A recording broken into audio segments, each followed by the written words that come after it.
un ancla inmutable.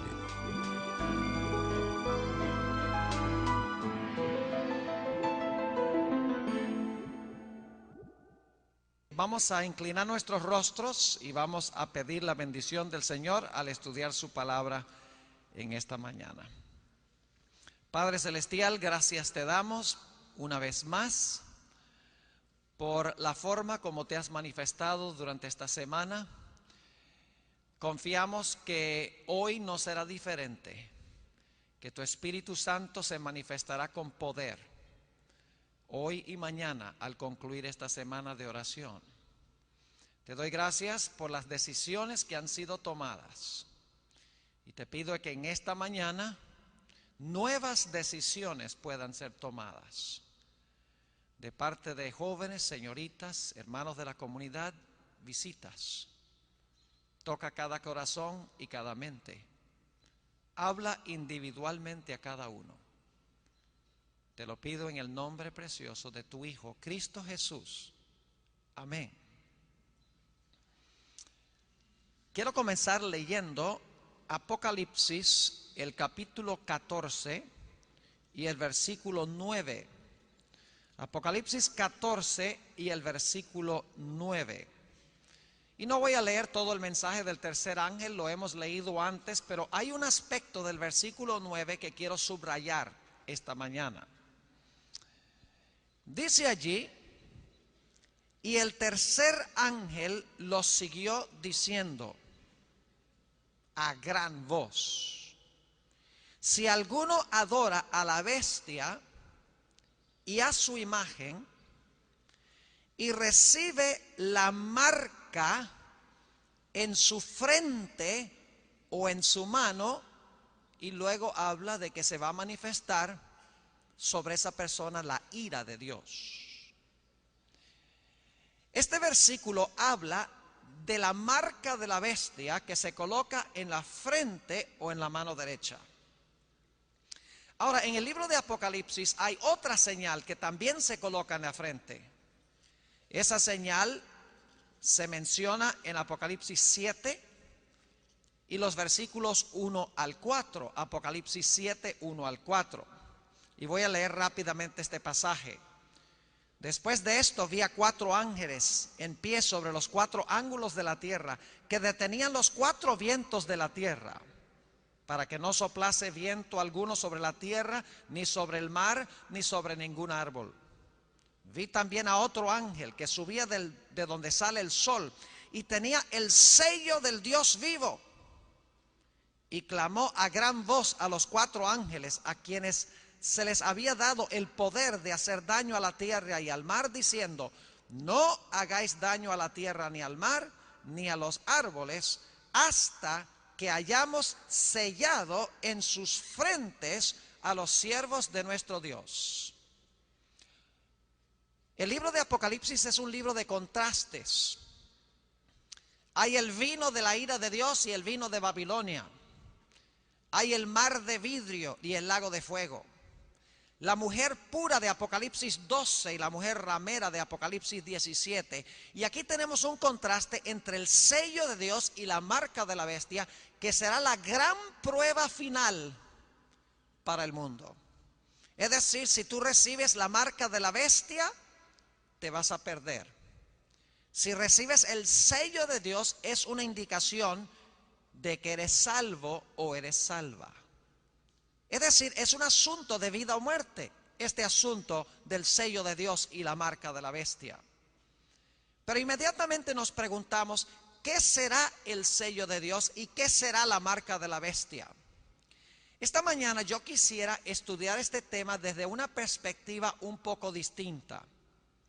Hay muchas formas de trazar este tema sobre el sello de Dios y la marca de la bestia, pero en esta mañana lo vamos a hacer regresando al libro de Génesis y mirando la primera prueba que Dios estableció para nuestros primeros padres en el huerto del Edén. Así que les invito a que vayan conmigo al libro de Génesis. Aquellos que están escuchando por radio, ojalá tengan sus Biblias en la mano, para que puedan leer lo que estamos trazando aquí, y los que están aquí en el auditorio pues pueden verlo en la pantalla porque no hay mucha luz. Génesis, el capítulo 2, y voy a empezar leyendo en el versículo 15 en un momento, pero antes de esto quiero subrayar un punto muy importante en el relato de la creación. Y es que en el relato de la creación se especifica que Adán y Eva no presenciaron ocularmente la creación de nada. Es decir, Adán y Eva no vieron a Dios crear absolutamente nada. El primer día cuando Dios hizo la luz no estaban por allí. El segundo día cuando Dios hizo el firmamento todavía no habían sido creados. El tercer día cuando Dios hizo la tierra seca, las plantas, los árboles, las flores, todavía no habían sido creados. El cuarto día cuando Dios hizo el sol, la luna y las estrellas, aún no habían aparecido Adán y Eva. El quinto día cuando Dios hizo las aves y los peces, Adán y Eva no habían sido creados. Aún el sexto día cuando Dios hizo las bestias terrestres, Adán y Eva no habían sido creados. Y luego Dios crea a Adán. Obviamente Adán no vio la creación del mismo. Y luego entonces cuando Dios crea a Eva, pone a dormir a Adán y luego crea a Eva. Es decir, Adán ni siquiera vio la creación de Eva. Lo que estoy tratando de decir es que Adán y Eva no tenían ninguna prueba absoluta de que Dios era su creador, de que Jesús era su creador. No habían visto nada. Tenían que aceptar que Jesús era el creador por fe, porque no habían visto con sus propios ojos la creación de nada. Es decir, tenían que aceptar por fe de que Jesús era el creador, porque Jesús les dijo que era el creador. Este es un dato muy importante para lo que vamos a estudiar en nuestro tema de esta mañana. Ahora sí vamos a Génesis 2 y quiero empezar la lectura en el versículo 15.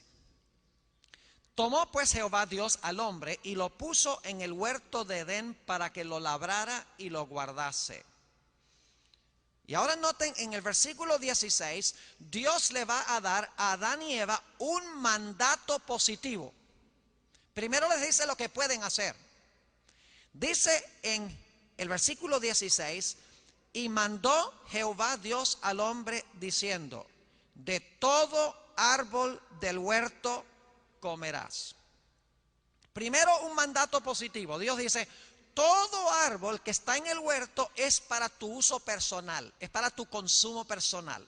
Puedes disfrutar de todos los frutos de todos los árboles. Es decir, Dios da un mandato positivo en cuanto a lo que se les permite. Todos los frutos de los árboles son para ellos. Pero luego Dios da un mandato negativo. Noten el versículo 17.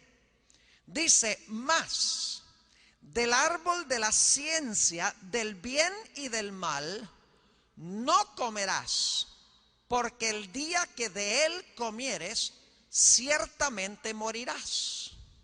Un mandato positivo. Todos los árboles son para tu consumo personal, para tu uso personal, pero hay un árbol que he reservado para mí, no es de ustedes, y de ese árbol ustedes no pueden comer. Todos los árboles son de ustedes menos uno que me he reservado para mí. Ahora, ¿a dónde quedaba ese árbol que probaba la confianza de Adán y Eva en Dios? En Génesis 3 y el versículo 3 encontramos el detalle exacto de dónde estaba ese árbol en el huerto del Edén. Dice en el versículo 2, para el contexto del capítulo 3, y la mujer respondió a la serpiente, del fruto de los árboles del huerto podemos comer, pero del fruto del árbol que está en medio del huerto, dijo Dios, no comeréis de él ni le tocaréis, para que no muráis. El árbol que probaba la fe de Adán y Eva se encontraba en el centro del huerto, es decir, en medio del huerto. Ahora yo quiero preguntar, ¿quién fue el que escogió el árbol del cual Adán y Eva no debían comer? Dios le dijo a Adán y Eva, miren Adán y Eva, yo quiero que ustedes me reserven un árbol para mí. Yo quiero que ustedes me dediquen un árbol a mí. No coman de él, resérvenlo nada más con propósitos sagrados para mí. Escojan ustedes de cuál árbol no van a comer. ¿Fue así? No. Dios no le dijo a Adán y Eva, escojan ustedes cuál árbol me van a dedicar. Dios mismo escogió el árbol, Dios mismo especificó el árbol del cual no debían comer. Ahora, cuando uno lee el relato aquí en Génesis el capítulo 2, uno se lleva la impresión de que ese árbol que estaba en medio del huerto no tenía ninguna diferencia en realidad de todos los demás árboles. Es más, Elena White en el libro La historia de la redención dice que el árbol de la ciencia del bien y del mal se parecía a todos los demás árboles. No era más alto, no tenía una aureola de luz, no tenía frutos más grandes. Es decir, era un árbol común y corriente como los demás árboles. Lo que distinguía a este árbol de los otros árboles no era su apariencia externa. Lo que lo distinguía de los otros árboles es el hecho de que Dios dijo, no comerás de él. Ahora, otro dato interesante al leer este relato de Génesis, el capítulo 2, es que en realidad todos los árboles del huerto pertenecían a Dios. La Biblia dice que todo lo que Dios creó es de Él, porque lo hizo. Es decir, todos los árboles del huerto eran de Dios. Pero este árbol era de Dios en un sentido especial. Es decir, este árbol pertenecía a Dios en un sentido especial por sobre todos los demás árboles. Aunque todos los árboles eran de Dios porque Dios los creó, este árbol estaba apartado con un propósito especial.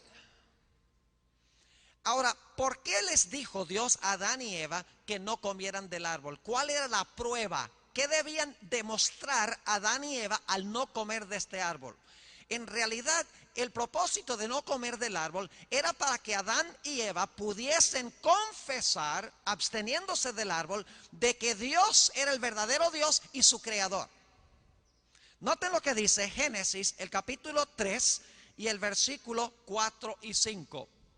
Entonces la serpiente dijo a la mujer, no moriréis, sino que sabe Dios que el día que comiereis de él, serán abiertos vuestros ojos y seréis como Dios, sabiendo el bien y el mal. Fíjense que había una distinción entre Dios, el creador, y las criaturas. Pero Satanás está tratando de borrar la diferencia entre el creador y las criaturas. Le está diciendo a Adán y Eva, ese cuento de que Dios los creó a ustedes, no se crean ese cuento. Ustedes no tienen que pensar que son criaturas y que Dios es el único Dios. Dios comió de este árbol y se hizo Dios. Si ustedes comen del árbol también pueden ser Dios. Nada de este pesimismo de que ustedes son inferiores a Dios y que son criaturas y que Dios es el creador. Es decir, el propósito de abstenerse de comer del árbol era demostrar que Adán y Eva creían que Dios era el único Dios verdadero y que Dios era su creador. La prueba en el huerto del Edén era para ver si Adán y Eva confesaban al verdadero Dios creador y que ellos eran criaturas. Claro, Satanás para este tiempo había caído del cielo. Y Satanás odiaba a Dios y particularmente a Jesús. Porque la batalla en el cielo no fue primordialmente entre Dios el Padre y Satanás. La guerra en el cielo fue primordialmente entre, como dice Apocalipsis 12, entre Miguel, el arcángel, que ya hemos identificado como Jesús, y Satanás. Es decir, Satanás sintió envidia de Jesús. Desde el comienzo Satanás odiaba a Jesús. Y por lo tanto Satanás tenía la intención de llevar a Adán y Eva a usar el árbol que Dios se había reservado para sí mismo. Era la intención de Satanás que Adán y Eva pisotearan la señal que Dios había dado, usando el árbol para su consumo personal, y de esa manera que pisotearan a Jesús y que olvidaran a Jesús, queriendo hacerse ellos Dios. Y tenía que lograr Satanás que ellos usaran lo que Dios se había reservado para él para su propio uso secular y personal. Ahora es interesante notar cuando Eva finalmente pecó, viene Dios al huerto y le pide una explicación. Y fíjense la explicación que da Eva en Génesis, el capítulo 3 y el versículo 13. Entonces Jehová Dios dijo a la mujer: ¿qué es lo que has hecho? Y dijo la mujer: la serpiente me engañó y comí. Yo pregunto, ¿la hubiera engañado la serpiente si Eva hubiera escogido sencillamente obedecer la palabra de Dios? Claro que no. La prueba era sencilla. Dios dijo: este arbolito es mío, no coman de él, lo he reservado, aunque se parece a los demás árboles, es mío en un sentido especial. Sencillamente no coman del árbol. Era muy fácil la prueba. Sencillamente significaba obedecer lo que Dios dijo, obedecer la palabra de Dios. Pero Satanás quería que desobedecieran la palabra de Dios. Y dice la Biblia que Satanás logró engañar a Eva. Ahora yo quiero pararme un momento aquí y quiero hacerles esta pregunta. ¿Qué necesita hacer usted para engañar a alguien? ¿Qué necesita hacer para engañar a alguien?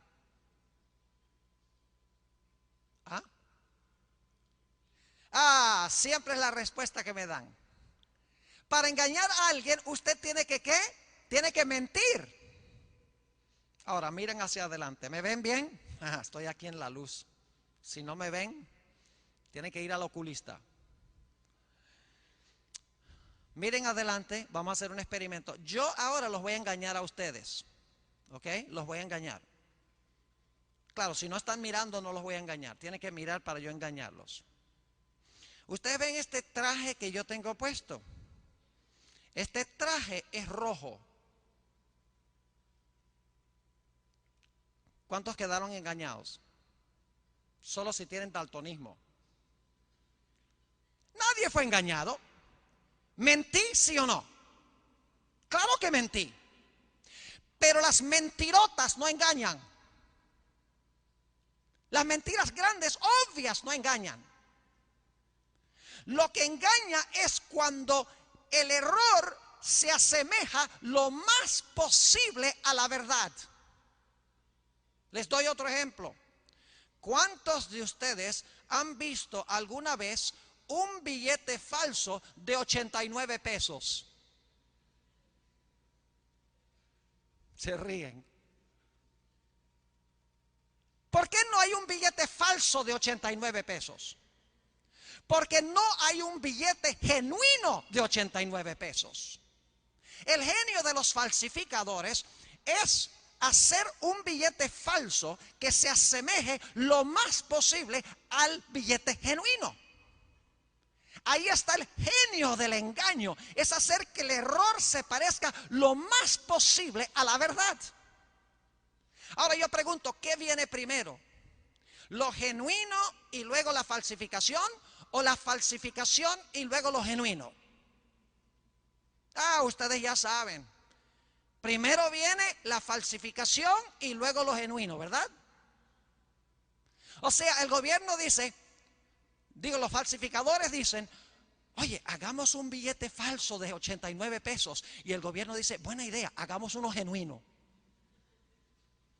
Ustedes saben que no es así. Primero se hace lo genuino y luego más adelante viene la falsificación.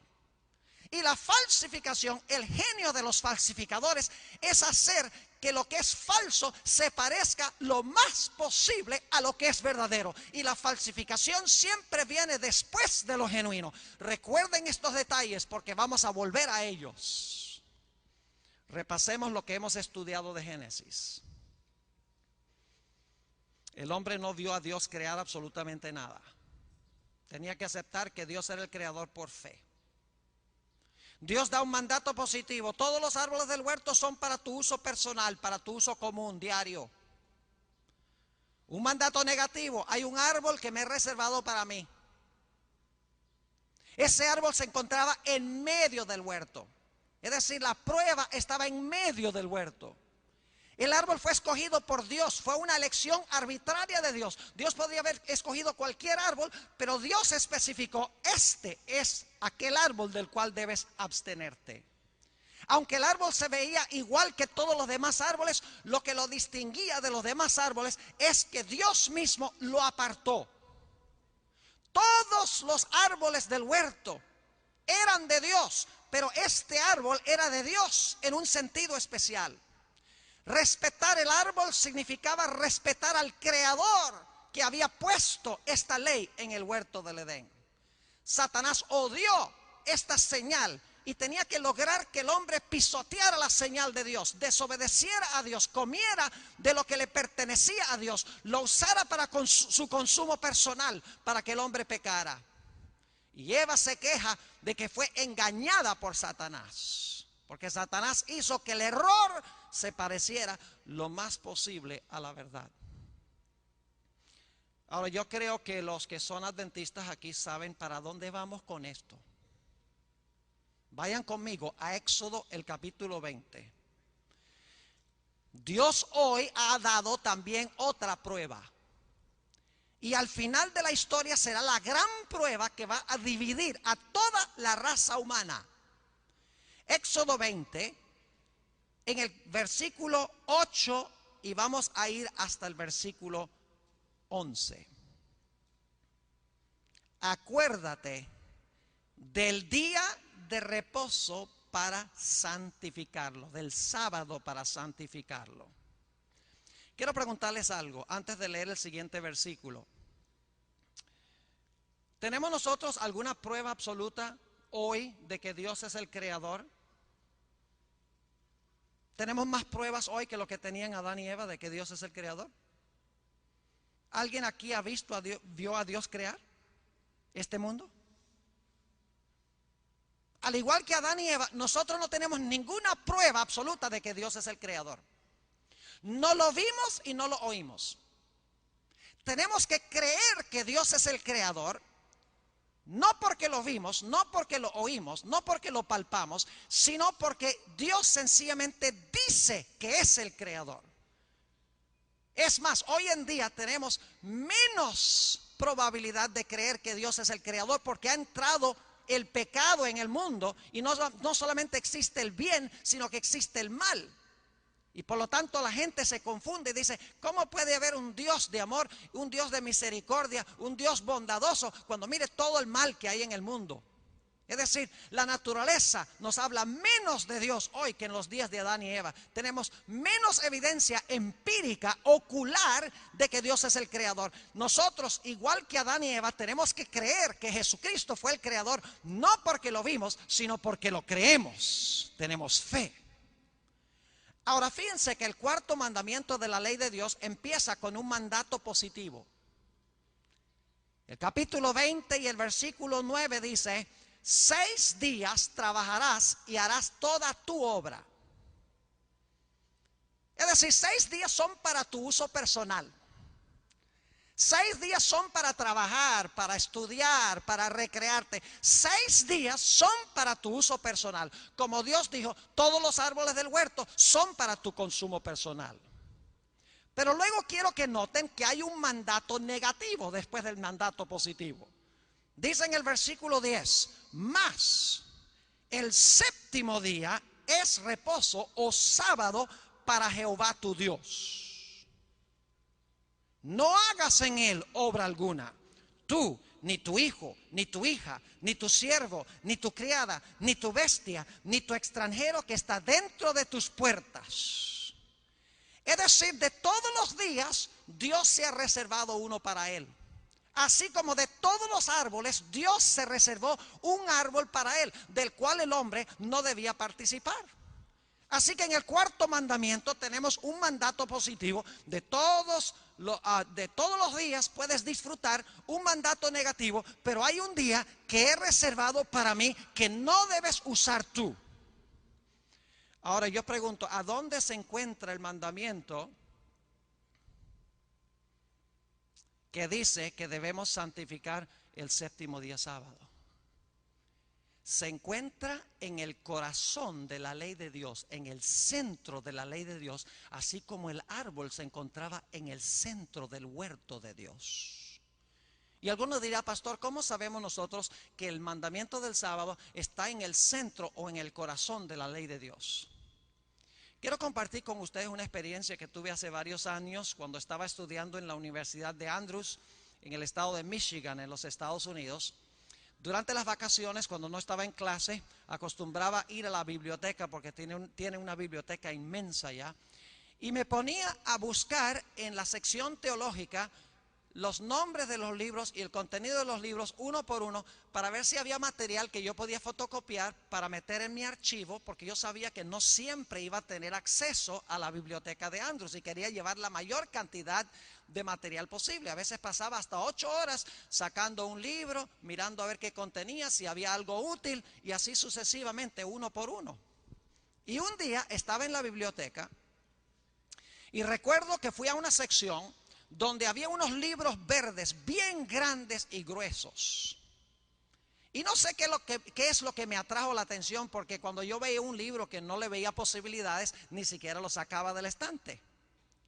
El nombre de este libro era una colección, en realidad, ugarítica. El ugarítico es un idioma muerto de las épocas del Antiguo Testamento, en realidad de la época de la historia de Mesopotamia. Ugarítico. Y yo no sé qué fue lo que me atrajo la atención. Bajé el libro grande, difícil de cargar, lo llevé a la mesa, lo abrí y me di cuenta que había en ese libro retratos de descubrimientos arqueológicos que se habían hecho. Habían retratos de piedras, había retratos de diferentes cosas que habían desenterrado.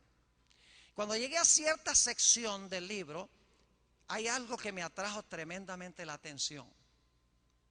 Había varias fotos de tabletas que habían descubierto en una ciudad de Canaán con el nombre de Ugarit.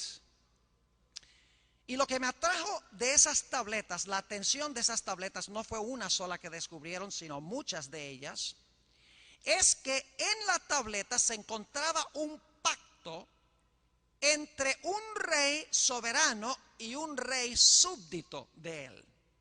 Era un pacto y el rey súbdito estaba prometiendo obediencia al rey soberano en ese pacto.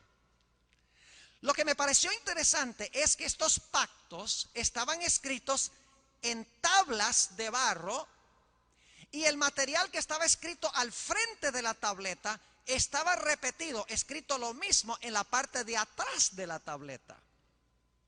Imagínense, un pacto entre un rey soberano y su súbdito que promete obedecerle.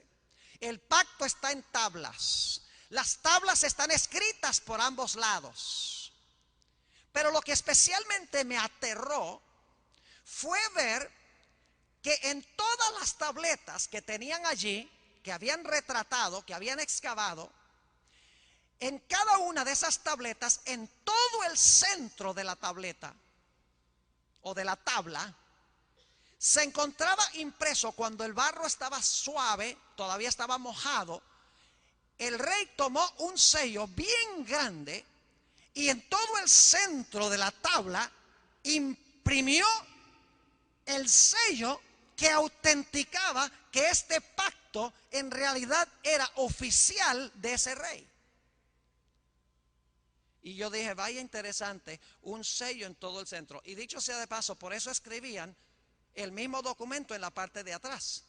Porque cuando sellaban el documento en el centro, el sello borraba mucha de la escritura. Así que lo que hacían era, en el otro lado escribían todo el documento. El un lado mostraba que el documento era auténtico porque tenía el sello, y en el otro lado podían leer el documento completo. Y me puse yo a pensar, yo he oído en cuanto a esto antes en alguna parte. Y me puse a investigar en la Biblia. Dicho sea de paso, estas tabletas fueron escritas en el mismo tiempo, el mismo periodo cuando fueron dados los 10 mandamientos. Era la costumbre dar leyes, dar pactos en ese tiempo de esa forma. Leí Deuteronomio 4, 12 y 13, donde dice que los 10 mandamientos fueron escritos en tablas. En este caso eran tablas de piedra. Leí que los 10 mandamientos eran el pacto entre Dios y su pueblo. En Éxodo 32, 15 y 16, que no voy a leer ahora, dice que las tablas, y muchos adventistas inclusive no conocen este detalle, dice que las tablas estaban escritas por ambos lados. Lo cual significa que esperaríamos conseguir el sello que identifica al que dio ese pacto en todo el centro de los 10 mandamientos. Y el cuarto mandamiento es el único que tiene los elementos de un sello, porque en las naciones que escribieron esos pactos siempre estaba el nombre del que daba el pacto, siempre estaba el territorio sobre el cual gobernaba y siempre estaba el oficio que desempeñaba ese rey. 3 características, y no estamos hablando de sellos modernos, estamos hablando de los sellos en los pactos de los tiempos cuando fueron dados los 10 mandamientos. Si alguno está interesado, tengo una foto de una de esas tabletas aquí conmigo, la pueden ver al final, es supremamente interesante. ¿Recuerdan lo que hablamos de la semana de la creación? ¿Recuerdan que Dios puso su sello sobre la creación el 7º día? La creación está incompleta sin la firma. Es decir, el sábado es la firma de Dios, es el sello de Dios sobre su obra de la creación. Es el sello de Dios que se encuentra en todo el corazón de su santa ley. El único mandamiento que identifica el nombre, que identifica el oficio y que identifica el territorio de Jehová. Ahora yo pregunto, ¿quién escogió el sábado como día de reposo? Dios le dijo a Adán y Eva y nos dijo a nosotros, miren, ahí hay 7 días, escojan uno y dedíquenmelo. Así no fue. ¿Quién escogió el día? El día fue escogido por Dios. Dios dijo, mire, este árbol que está aquí, este es el que van a respetar. No le dio la opción al hombre de escoger cuál día, ni la opción de escoger cuál árbol. Dios escogió el árbol y fue una elección arbitraria. Dios podría haber escogido cualquier día, podría haber escogido el miércoles, el jueves, el domingo, cualquier día. Pero Dios, como escogió ese árbol específico, escogió ese día específico. La elección de Dios fue arbitraria. Ahora yo pregunto, ¿el sábado se parece a los demás días? El árbol de la ciencia del bien y del mal se parecía a los demás árboles. Yo pregunto, ¿el sábado se parece a los demás días? ¿Cuántas horas tiene el sábado? 23, ¿verdad? No, tiene 24. ¿El sol se levanta el sábado igual que todos los demás días? Claro que sí. ¿Usted se levanta de la cama el sábado y se acuesta también? Usted mira el sábado y el sábado no tiene ninguna diferencia de cualquier otro día. ¿Qué es lo que distingue al sábado de los otros días? El hecho de que Dios lo escogió y Dios lo apartó. ¿Qué era lo que distinguía a ese árbol en el huerto de todos los demás árboles? No su apariencia física, sino el hecho de que Dios lo escogió y Dios lo apartó. Ahora quiero preguntarles, ¿cuántos días pertenecen a Dios? ¿Cuántos días pertenecen a Dios? Solo el 7º, ¿no? No. Todos los días son de Dios. ¿Saben que hay personas que dicen, no, yo no guardo ningún día porque todos los días son de Dios? Y tienen razón, todos los días son de Dios. Pero no todos los días son santos. Todos los árboles eran de Dios, pero uno estaba apartado para Dios. Todos los días son de Dios, pero uno ha sido apartado para Dios. Se parecen, pero no son iguales. Ahora yo les quiero dar un ejemplo para que puedan entender lo que estoy diciendo mejor. ¿Cuánto de nuestro dinero pertenece a Dios? ¿Cuánto? Vamos a tomar un voto aquí. Estamos en un país democrático. ¿Cuántos de los presentes creen que todo nuestro dinero pertenece a Dios? Levanten la mano.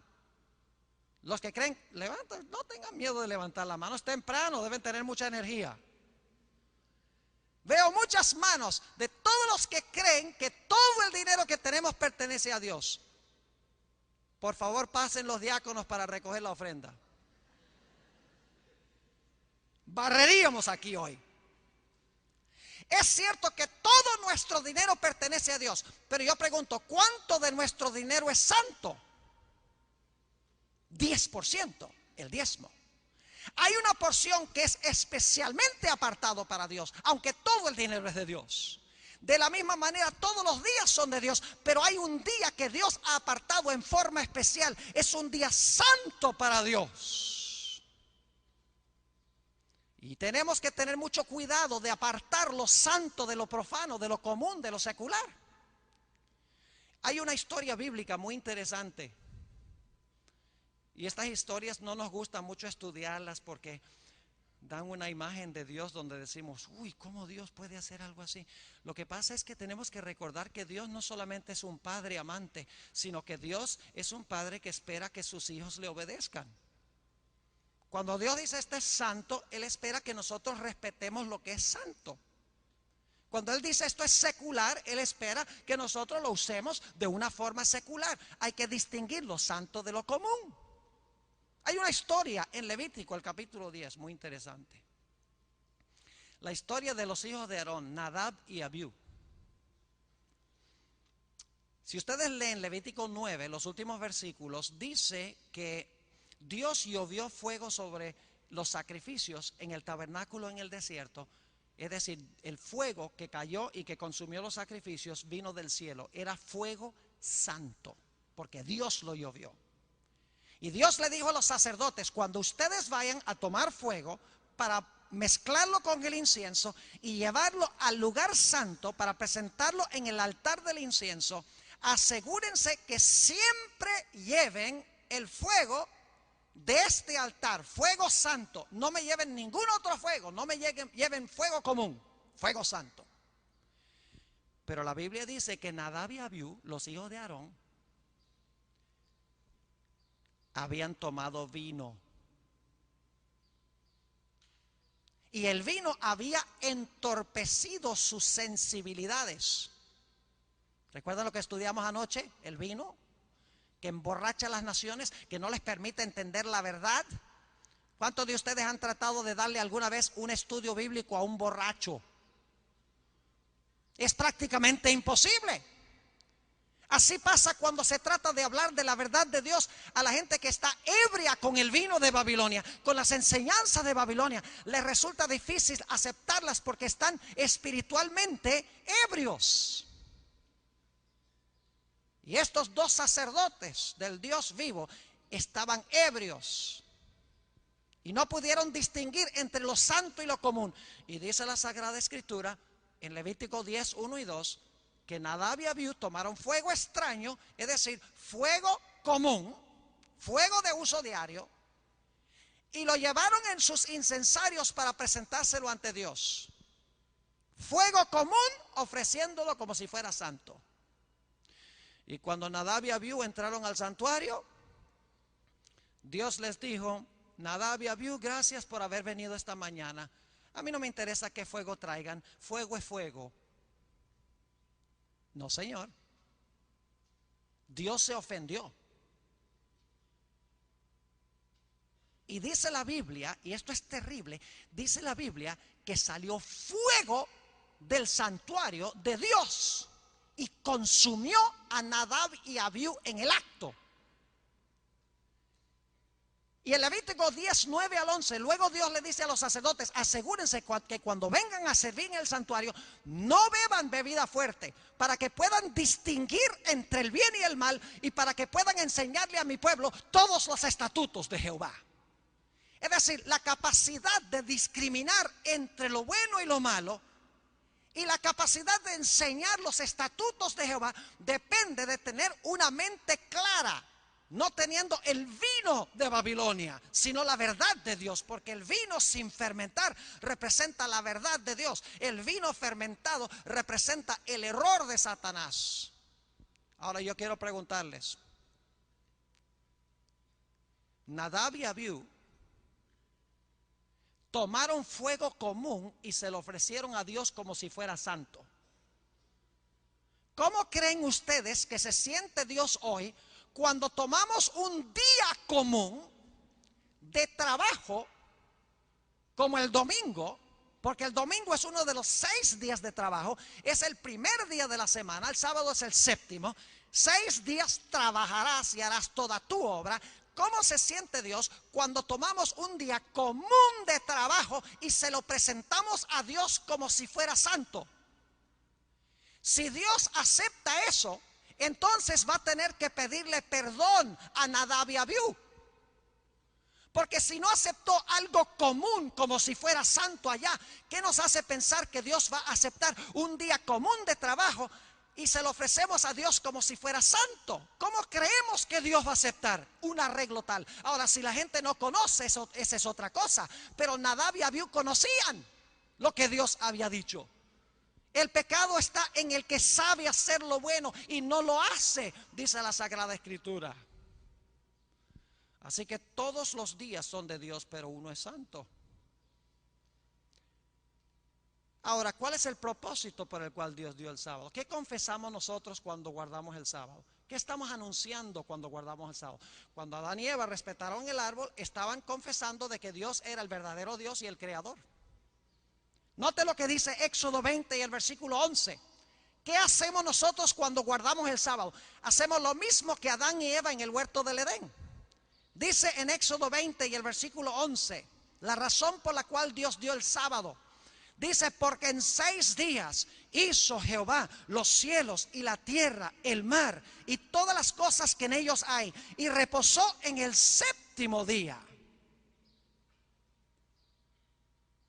Por tanto, Jehová bendijo el día de reposo y lo santificó. Y el libro de Ezequiel, el capítulo 20 y el versículo 12 y el versículo 20 dice que guardando los sábados de Dios, estamos reconociendo que Él es Dios, que Él es creador del cielo y de la tierra. Y claro, Satanás odia el sábado, porque el sábado nos recuerda a su enemigo, Jesús. Y Él quiere que la gente olvide el día de Jesús para que olviden a Jesús. Y por eso, como logró que Adán y Eva pisotearan, por así decirlo, el árbol de Dios, está logrando hoy en día inclusive que el mundo cristiano pisotee el día que Dios ha escogido como reconocimiento de que Él es el creador y que es el verdadero Dios. Serio lo que estamos hablando esta mañana. ¿Recuerdan la falsificación?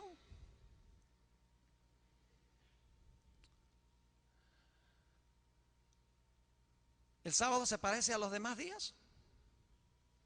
Sí. ¿El domingo se parece al sábado? Claro que sí. ¿Los dos tienen 24 horas? Claro. ¿El sol se levanta en ambos días? Claro. El mundo cristiano le ofrece un día de adoración a Dios y hay gente también que le ofrece el otro día de adoración a Dios. Claro que sí. Pareciera que el domingo y el sábado son iguales. Ahora fíjense que Dios escogió el sábado. ¿Creen ustedes que más adelante en la historia Satanás va a implementar un día rival al sábado? Para todo lo que Dios tiene verdadero, Satanás tiene una falsificación. Se los puedo mostrar bíblicamente. Todo lo que Dios tiene verdadero, Satanás tiene una falsificación. Y la falsificación es, y el genio, mejor dicho, del falsificador, es hacer que lo falso se parezca lo más posible a lo genuino. Y el domingo es un día igualito que el sábado. No solo eso, sino que la falsificación viene después de lo genuino.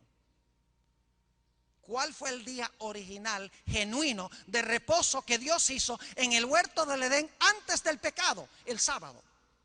Hemos de esperar entonces más adelante en la historia un día que es una falsificación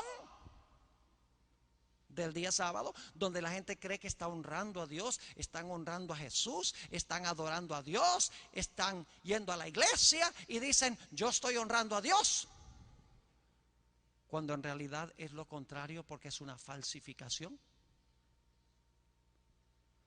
Mis apreciados jóvenes y hermanos, la Biblia nunca dice que el domingo es santo. La Biblia nunca dice que debemos honrar el domingo porque Cristo resucitó ese día. La Biblia nunca dice que es un día en que se nos requiere ir a la iglesia. La Biblia es clara, desde Génesis a Apocalipsis, que Dios ha escogido un día, el sábado, para que nosotros lo guardemos en comunión con Él y de esta manera confesemos que Él es el creador del cielo y la tierra. Y en la Biblia el sábado es el sello de Dios. Y si el sábado es el sello de Dios, no tenemos que usar mucho nuestra imaginación para saber qué es la marca de la bestia. Ahora, ¿cuál era la penalidad de quebrantar el sábado? De comer del árbol. ¿Cuál era la consecuencia que Dios dijo? El día que de él comieres, ¿qué? Morirás. ¿Cuál era la penalidad para aquellos que adrede pisoteaban el sábado? Éxodo 31:15 dice que el que pisotee el sábado adrede y no lo santifique morirá. Y algunas personas usan argumentos un poco capciosos para indicar de que no debemos guardar el sábado. Por ejemplo, dicen, si tú dices que se debe guardar el sábado, entonces tú tienes que apedrear y matar al que no lo guarda, porque la ley de Moisés decía que se debía matar al que guardaba el sábado, al que no guardaba el sábado. Entonces, si quieres decir que hay que guardar el sábado, tienes que aplicar la pena de muerte a los que no lo guarden. Suena muy factible. Pero el problema es que la ley mosaica también dice que cualquier persona que fuera descubierta en adulterio también habían que apedrearlo. Entonces significa que porque hoy no apedreamos a la gente por adulterio, ¿significa que está bien adulterar? Claro que no. Porque hoy la gente no guarda el sábado y no los apedreamos, ¿significa que podemos pisotear el sábado? En absoluto. Lo que pasa es que hoy vivimos en un sistema diferente, no vivimos en una teocracia donde Dios es el gobernante absoluto y directo de su pueblo. Pero algún día los que insistan en pisotear la señal conmemorativa de Dios a sabiendas, teniendo la luz y el conocimiento de Dios, dice la Sagrada Escritura que sufrirán la muerte, y no la muerte cualquiera, sino la muerte segunda. Quiero terminar en esta mañana yendo a Isaías 66, un pasaje que ya leímos durante el transcurso de esta semana. Quiero leerlo de nuevo. Isaías 66 y el versículo 22. Dice, porque como los cielos nuevos y la nueva tierra que yo hago permanecerán delante de mí, dice Jehová, así permanecerá vuestra descendencia y vuestro nombre. Y de mes en mes, y de día de reposo en día de reposo, es decir, de sábado en sábado, vendrán todos a adorar delante de mí, dijo Jehová. Por eso el primer ángel te llama a adorar al Creador.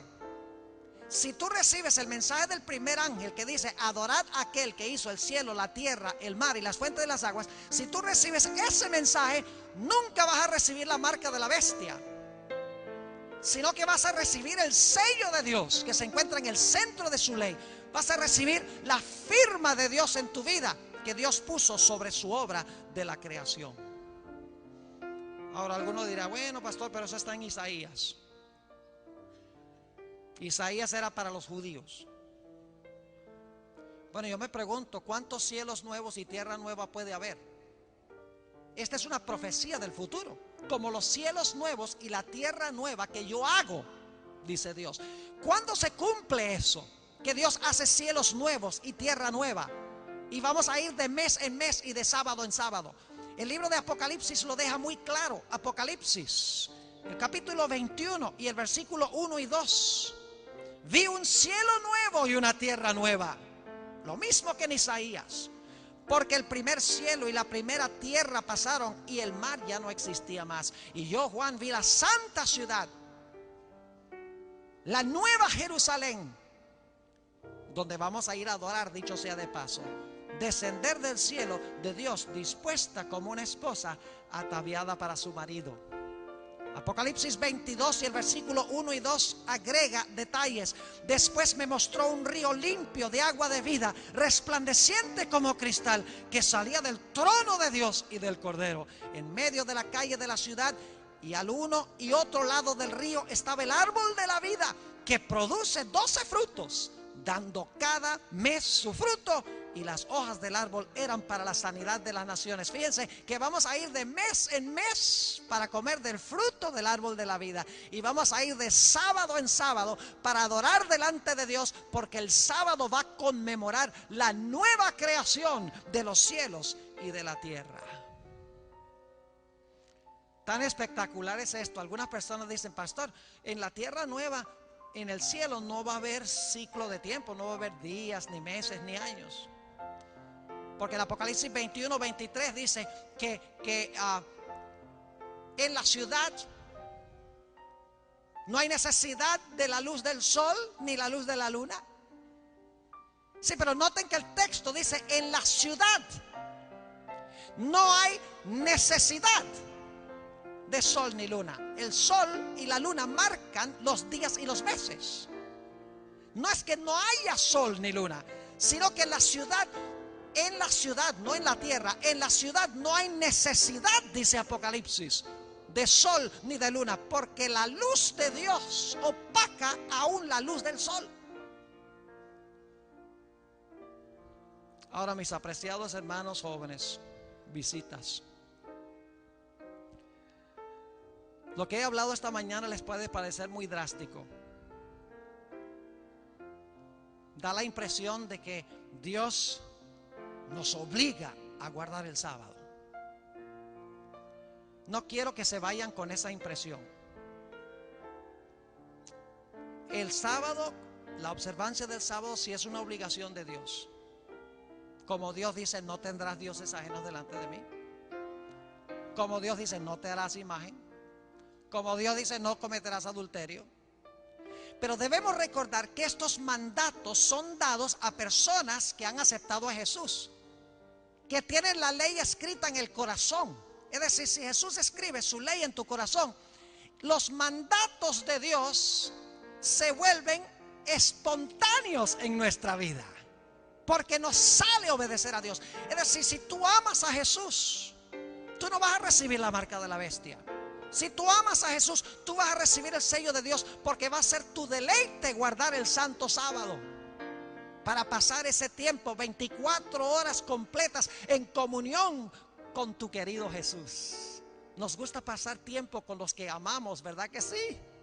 Yo he visto algunos novios aquí bien pegaditos en este plantel, y nunca están mirando el reloj. Se acabó el tiempo. ¿Qué va? Mientras más tiempo, mejor. Y si pueden robarle algunos minutos a la clase a donde tienen que ir para pasar tiempo juntos, están contentos y alegres. Así debe ser con el sábado. Cuando el sábado comienza el viernes en la tarde, cuando se oculta el sol, no debemos estar corriendo a última hora. ¿Oyeron, adventistas? Debemos cuidar los bordes del sábado. Media hora antes debemos decir, en media hora llega el novio. Llega mi novio y vamos a pasar todo todo el día sábado juntos, en comunión, gozando del compañerismo uno con el otro. Y cuando termina el sábado, no debemos hacer, como decimos en Colombia, bajar el sol a sombrerazos. Y mirando cuándo terminará el sábado para que podamos hacer nuestras actividades del sábado en la noche. Que va, debemos cuidar el borde cuando termina el sábado. Y decir, ay, se está acabando el sábado. Y Dios ahora se va a trabajar, porque Dios trabaja, reposa el sábado.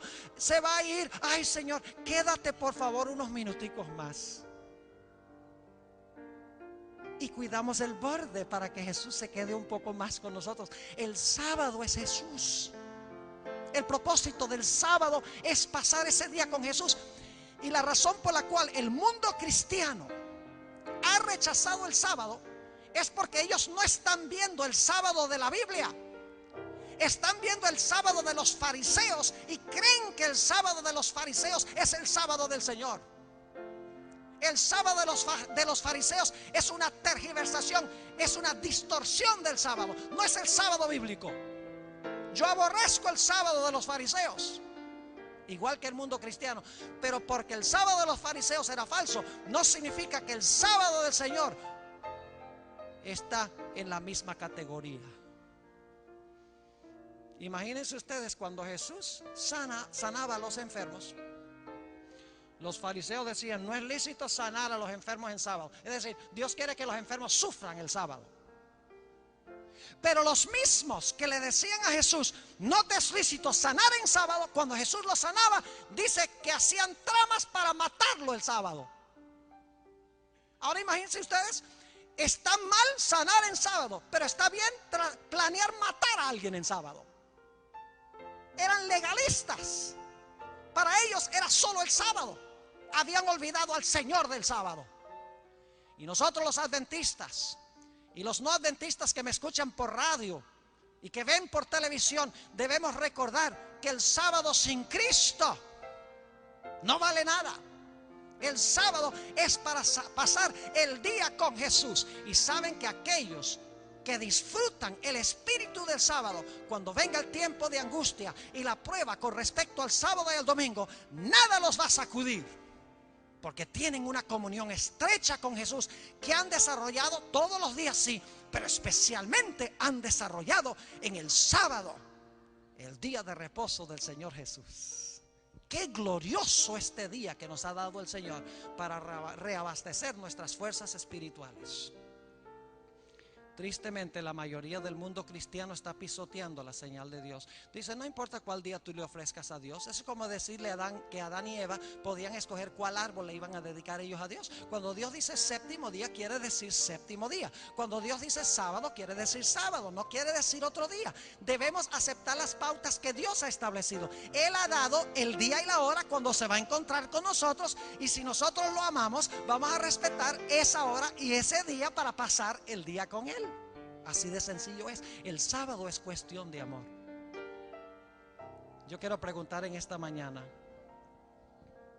¿cuántos de los presentes quieren decirle al Señor Jesús, Señor Jesús, te doy gracias por tu santo día, ese día de comunión contigo, para reabastecer mis fuerzas espirituales? ¿Quieren decirle a Jesús, gracias Señor Jesús por este glorioso día? Qué privilegio, lo vamos a empezar dentro de unas pocas horas. No solamente son 24 horas de restricciones, son 24 horas de comunión con Jesús. Ahora quiero hablar específicamente con aquellas personas en nuestro medio que posiblemente desconocían lo que estamos hablando en esta mañana. Desconocían la tremenda importancia del sábado, del séptimo día que Dios ha establecido como día de comunión con Él. Hay alguien en esta mañana que quiere decirle al Señor Jesús, Señor, yo no conocía muchas de estas cosas. No he estado guardando hasta este momento tu santo día como debe ser, pero por tu gracia y por tu poder yo quiero disfrutar de ese reposo que tú me das durante ese día. ¿Hay alguien aquí en esta mañana que quiere decir eso levantando la mano en este momento? Quiero tener una oración con usted en esta mañana. ¿Alguien en esta mañana que cabe dentro de esta categoría que desea decirle al Señor Jesús, no les voy a mandar a pasar al frente, pero quiere decirle a Jesús, yo quiero experimentar el gozo de la observancia de tu santo sábado? ¿Alguien? No puedo ver también a los que están allá afuera en la congregación. Posiblemente la mayoría de los que asisten a esta hora de la mañana son miembros de la iglesia adventista, conocen del sábado, han estado pasando ese día con Jesús. Pero si tú no estás en esa categoría, te quiero pedir que por favor tomes tu decisión esta mañana de que tú vas a dedicar tu vida a Jesús y vas a tomar tu decisión de tomar este tiempo, el séptimo día completo, para tener comunión con el Señor Jesús. Qué glorioso día nos ha dado el Señor, ¿verdad? Por eso se llama santo. Delicias. El sábado no es un día de restricciones y prohibiciones, es un día delicioso, es un día bendito de Jehová. Quiero en esta mañana concluir con una palabra de oración. Por favor, reflexiona sobre lo que hemos hablado. Esta será la gran prueba final. Si vamos a ser leales a Dios, observando su santo día y pasando ese tiempo con Él, o si escogemos la rebelión contra Él, escogiendo otro plan que Dios no ha establecido. Oremos. Padre Celestial, te damos gracias en esta mañana por el mensaje que tú nos has dado de tu santa palabra. Señor, te damos gracias por el sábado, donde cada semana podemos tomar 24 horas completas para tener comunión con Jesús. Oh Señor, necesitamos reabastecer nuestras baterías espirituales. Por eso tú hiciste este día. Señor, te pido que los adventistas reunidos aquí podamos tener un concepto más claro del sábado. Muchas veces hacemos el sábado lo que no debemos. Ayúdanos, Señor, a guardarlo como tú quieres, enfocada nuestra mente solo en Jesús, en nada secular. Y Señor, aquí reunidas en esta mañana hay personas que no han estado guardando tu santo día, no han guardado tu sábado, no conocían la importancia, posiblemente han bebido el vino de Babilonia. Te ruego, Señor, que tú ayudes a estas personas a tomar la decisión de experimentar el gozo de pasar este día con Jesús. Te doy gracias, Señor, porque cuando venimos a ti con fe, nos acercamos a tu trono, tú nos oyes y nos respondes. Te pido, Señor, que respondas esta plegaria, porque te lo pido en el precioso nombre de Cristo Jesús, tu Hijo.